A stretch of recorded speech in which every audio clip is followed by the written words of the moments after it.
Hi, guys, and welcome back to Petrolhead Podcasts. I recently sold my 2021 BMW X3 and thought it would be good to provide an overview of my long term ownership experience of this car, as I have also owned 2018 and 2019 BMW X3s of the current generation. I thought it would be good to go through all of the positives and negatives of my ownership experience across all the X3s I have owned. All X3s I've owned have been X-Drive 30i models, which have a 2-liter 4-cylinder turbocharged engine producing 248 horsepower and 258 pound-feet of torque. The X3 will be fully redesigned for the 2025 model year, but my ownership experience should be valid for anyone looking for a 2018 to 2024 model, as they all share the same basic design and powertrain. Starting with positives, and the first is technology. The X3's technology is fantastic even in 2024 as the current generation nears the end of its life. The iDrive system is very easy to use, feature-rich, offers good graphics, and is intuitive, especially the iDrive 7 system that became available for 2020 and later. I especially liked the service menu that lets you see the current state of the vehicle's systems and the next scheduled service, as well as the video-based owner's manual. The car also has wireless Apple CarPlay that works very well. The 360-degree camera is the best I've ever experienced in a car, offering very clear graphics, a cool 3D view, the ability to call up a wide-angle front camera view, which is especially useful when pulling out of a parking space and there is limited visibility of surrounding traffic, and a remote 3D view that allows you to monitor the car's surroundings anywhere in the world. I also found BMW's heads-up display to be excellent, as it can project navigation instructions and the vehicle's current speed, so you never need to look away from the road when driving. BMW's gesture control is also something that seems gimmicky at first, but is fun to use. Secondly, another positive is the X3's practicality. The X3 offers fantastic practicality and is among the very best in its segment in this regard. The car has a total of 62.7 cubic feet of cargo space, with the rear seats folded. The seats fold completely flat to create an impressively large loading area. Even with the rear seats up, the trunk has a very square, deep, and tall loading area, allowing it to fit multiple large suitcases with ease. There is also a convenient underfloor storage area beneath the trunk floor and large door bins that can store very big water bottles.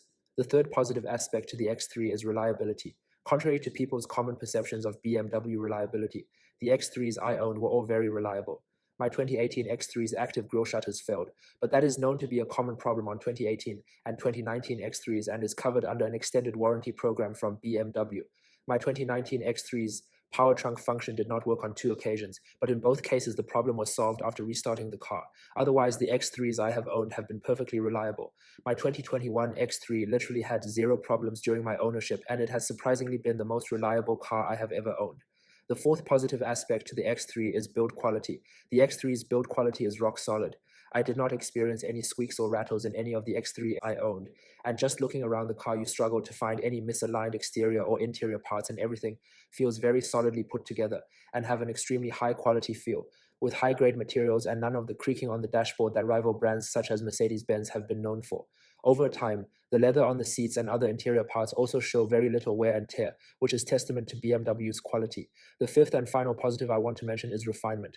The X3 offers a very refined driving experience. The 8-speed automatic transmission is extremely well calibrated and works well with the 2-liter engine, which is smooth, quiet, and linear in its power delivery. The car also feels extremely planted, comfortable, and stable at high speed, and makes for an excellent long-distance cruiser. Moving on to negatives of my ownership experience, and the first is maintenance cost. BMW's maintenance costs are very high after the standard 3-year 36,000 miles maintenance plan expires. Typically, you will be looking at $600 or more for a regular service that includes an oil change, air filter change, microfilter change, and a vehicle check at a BMW dealer. The run-flat tires that the car comes with also wear very fast, typically only lasting 10 to 15,000 miles, so tire changes will also be more frequent and costly than other cars. The second negative aspect is low-speed ride quality. The vehicle's ride quality at higher speeds is very impressive, being comfortable and planted over imperfections on highways. However, at low speed, the ride is rather firm, with the car tending to skip over uneven surfaces and feel pretty harsh over road imperfections. The third negative aspect is the interior design. The interior, while very functional and retaining a lot of physical buttons that make operating it easy, is starting to look old in 2024 with its traditional air vent design and plain-looking dashboard. The car also does not come with BMW's latest curved display setup, although the next generation X3 coming later in 2024 will rectify this. The fourth negative aspect is handling. Surprisingly, I found the X3's handling to be merely adequate rather than good. The car has a tendency to understeer when approaching corners at higher speeds and has noticeable body lean. It is better than most of its competitors in the segment, such as the Mercedes GLC and Genesis GV70, and still sporty, but ultimately does not feel as agile and nimble as one might expect a BMW to be.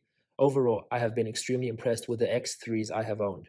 In my opinion, the current generation X3 remains one of the best all-round compact luxury SUV money can buy, and with the incoming arrival of the next generation X3, this excellent vehicle will become even better value for money as discounts on the outgoing model increase, making it one of the best buys for anyone looking for a fast, sophisticated, and luxurious family SUV. If you are interested in buying an X3, be sure to also check out my X3 buyer's guide video, in which I give my recommendations of the best engine, model year, and option packages to go for, which I will link in the description below. What do you guys think of the BMW X3? Let me know in the comments below. And as always, please like this video and subscribe to my channel to be the first to see more amazing content like this in the future. Cheers!